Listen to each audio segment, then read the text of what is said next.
DHA staff nurse भरती 2026 साठी वयोमर्यादा काय असेल? चला पटकन जाणून घेऊया.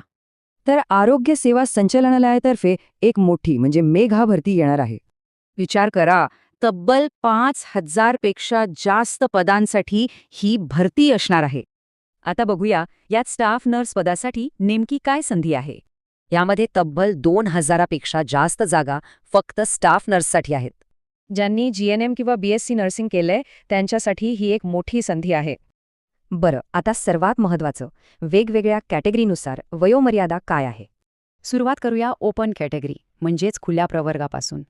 खुल्या प्रवर्गासाठी कमाल वयोमर्यादा आहे 38 वर्ष. आता OBC, SC आणि ST या राखीव प्रवर्गांसाठी वयात सूट आहे. या उमेदवारांना 43 वर्षांपर्यंत अर्ज करता येईल. पुढे आहेत प्रकल्पग्रस्त आणि भूकंपग्रस्त उमेदवार. यांच्यासाठी वयाची अट 45 वर्षांपर्यंत शिथिल करण्यात आली आहे. विशेष म्हणजे अंशकालीन पदवीधर कर्मचाऱ्यांसाठी एक वेगळी तरतूद आहे. त्यांच्यासाठी वयोमर्यादा तब्बल 55 वर्ष आहे. हो, 55. या भरतीमध्ये अनाथ उमेदवारांचाही विचार केला गेला आहे. चला तर या सगळ्या वयोमर्यादा एकाच नजरेत पटकन पाहून घेऊया. आता वयोमर्यादा तर समजली, पण मग तयारीचं काय? ही महत्त्वाची माहिती आपल्या नर्सिंग करणाऱ्या मित्रमैत्रिणींपर्यंत नक्की पोहोचवा.